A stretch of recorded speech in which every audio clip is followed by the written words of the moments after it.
नमस्कार, मैं हूं राधा राणा और आप देख रहे हैं आरवे टाइम्स। इस वक्त की सबसे बड़ी और सियासी तौर पर बेहद अहम खबर बिहार से आ रही है, जहां विधानसभा चुनाव से ठीक पहले भारतीय जनता पार्टी को बड़ा झटका लगा। पार्टी के जाने माने नेता और प्रवक्ता असितनाथ तिवारी ने बीजेपी से इस्तीफा दे दिया है। उनका ये इस्तीफा सिर्फ एक औपचारिक पत्र नहीं बल्कि सियासत की अंदरूनी कड़वाहट और दर्द की एक खुली किताब बन गया है, जिसे उन्होंने अपने फेसबुक पोस्ट के जरिए पूरे राज्य के सामने रख दिया है। बिहार की राजनीति में जब चुनावी बिगुल बच चुका है, तब असितनाथ तिवारी जैसे नेता का यूं पार्टी छोड़ना कहीं न कहीं बीजेपी के लिए अंदरूनी उथल पुथल की ओर इशारा कर है। जी हाँ, तिवारी जो कांग्रेस से बीजेपी में आए थे और हाल के वर्षों में पार्टी का चेहरा बने हुए थे, उन्होंने अपने इस्तीफे में जिन शब्दों का इस्तेमाल किया है वो सिर्फ व्यक्तिगत आहत होने का इजहार नहीं है, बल्कि पार्टी नेतृत्व खासकर प्रदेश अध्यक्ष दिलीप जायसवाल पर भी सीधा सवाल उठाते हैं।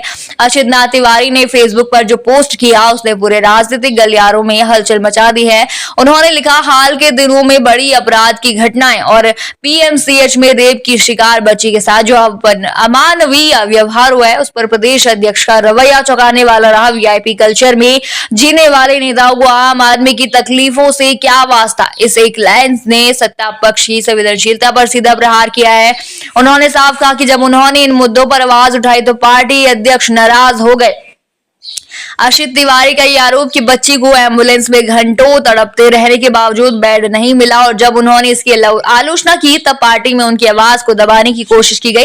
ये बात सिर्फ एक नेता की नाराजगी नहीं बल्कि उस व्यवस्था की सच्चाई दिखाती है जिसे हम बार बार सुधारने की बात करते हैं, लेकिन नतीजा वही ढाक के 3 पाँच। जी हाँ, उन्होंने अपने इस्तीफे में ये भी कहा कि बलात्कारी पर आपको गुस्सा नहीं आया लेकिन मुझ पर आया जिसने सवाल उठाए। ये शब्द न सिर्फ दिल को चीरते हैं बल्कि ये सोचने पर मजबूर कर देते हैं कि क्या राजनीति अब इतनी संवेदनाहीन हो चुकी है कि जब कोई अपने जमीर की आवाज उठाता है तो उसे पार्टी विरोधी करार दे दिया जाता है। तिवारी ने ये भी लिखा, मैं डॉक्टर संजय जायसवाल नहीं हूं जो एक धमकी में पोस्ट डिलीट कर दूं और चुप बैठ जाऊं। मैं निजी स्वार्थ को मानवीय गरिमा से ऊपर नहीं रख सकता। ये पंक्तियां साफ करती है कि उन्होंने अपने राजनीतिक करियर की कीमत पर भी अपनी अंतरात्मा की आवाज को चुना है। आखिर में उन्होंने प्रदेश अध्यक्ष को संबोधित करते हुए लिखा, इसी आभार के साथ कीजिए मेरा इस्तीफा स्वीकार, नमस्कार।